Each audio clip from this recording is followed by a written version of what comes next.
Assalamualaikum warahmatullahi wabarakatuh. Baik, di video kali ini saya akan membahas ke pembahasan selanjutnya terkait dengan materi di mata kuliah akuntansi keuangan lanjutan. Pada kali ini, materi yang akan kita bahas terkait akuntansi multinasional yang berkaitan dengan transaksi yang biasa dilakukan oleh perusahaan di dalam negeri dengan perusahaan yang ada di luar negeri, sehingga transaksi yang terjadi antara kedua belah pihak itu menggunakan jenis mata uang yang berbeda.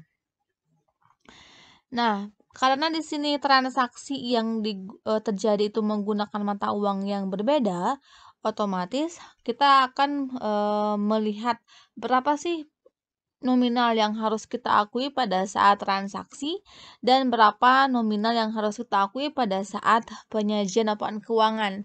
Kenapa kita harus melihat nilai pada saat transaksi dan pada saat penyajian laporan keuangan?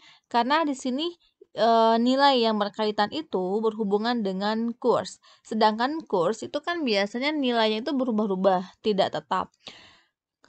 Tinggi rendahnya kurs itu kan bisa disebabkan oleh berbagai faktor, sehingga karena adanya perbedaan dan pergerakan kurs yang terus-menerus, hal ini menjadi permasalahan bagi akuntan dalam melakukan pencatatan. Nah, biasanya kan kalau transaksi yang biasa ketika kita melakukan suatu transaksi penjualan atau pembelian di daerah yang sama atau di Indonesia, itu kan berapa jumlah unit yang terjual atau berapa rupiah yang terjadi pada saat itu, maka nilai tersebut yang kita akui karena nilainya juga tidak berubah sesuai dengan nilai pada saat transaksinya.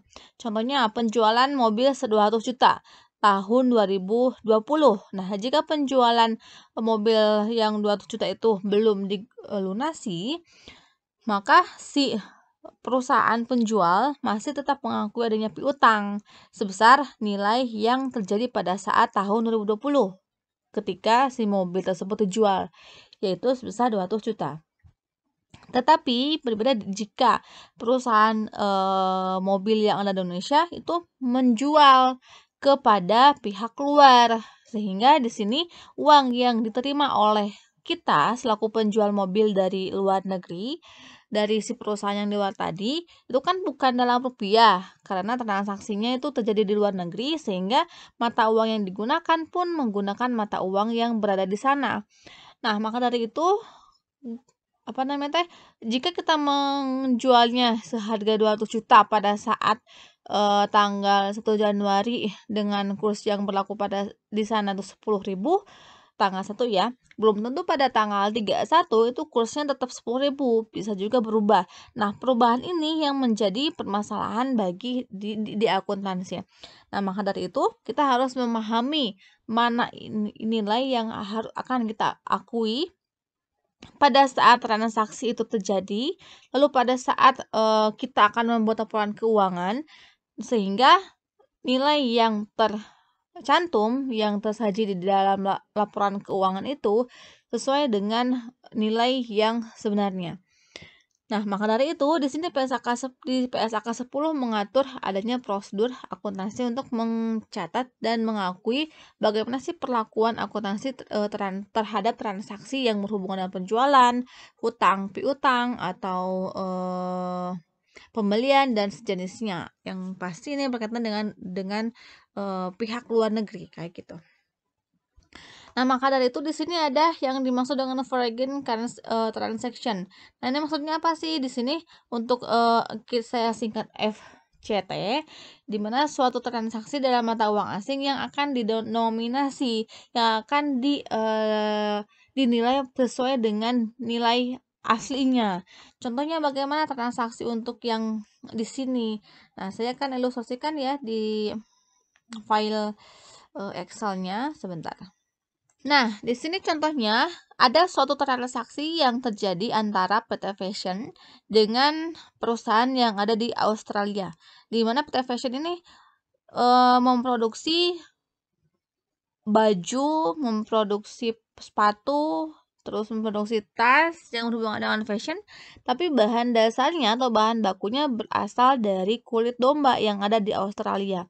Sehingga untuk mengimpor si kulit domba tersebut, otomatis kan transaksi yang terjadi antara PT Fashion dengan perusahaan yang di Australia bukan menggunakan rupiah, tapi menggunakan mata uang yang berlaku di internasional. Contohnya dolar.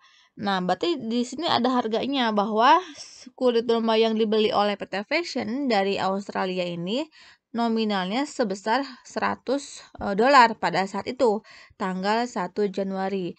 Sedangkan pada tanggal 1 Januari, nilai kurs yang berlaku di Indonesia pada saat tanggal pembelian tadi itu nilainya 14.000, sehingga kalau rupiahkan, jumlah yang dikeluarkan oleh PT Passion untuk memperoleh kulit domba itu sebesar 1,4 M.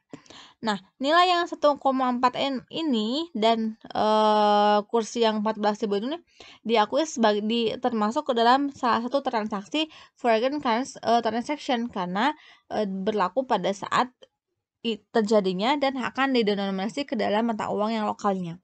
Nah, lalu setiap akhir bulan itu kan perusahaan yang di hampir semua negara juga akan membuat laporan keuangan.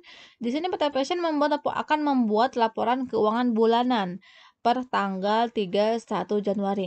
Nah, seperti yang kita ketahui bahwa kurs yang berlaku di Indonesia atas mata uang asing itu berubah-ubah, kadang menurun, kadang menguat. Nah, kebetulan di tanggal 31 Januari si kurs yang 1 dolar ini memiliki nilai 14.300 yang tadinya 1 dolarnya itu hanya 14.000. Nah, ini kan ada perbedaan ya. Nah, kalau sepertinya yang 1,43 M ini namanya translation, di mana kita akan mengakui nilai mata uang asing pada saat penyajian laporan keuangan. Kenapa? Karena kita akan membuat laporan keuangan di akhir bulan Januari. Seperti itu contohnya. Nah, lalu di sini bagaimana sih cara menentukan kursnya? Nah, untuk penentuan kurs itu yang menentukannya di pasar ya. Kadang bisa meningkat, kadang bisa menurun tergantung dengan beberapa faktor yang mempengaruhinya.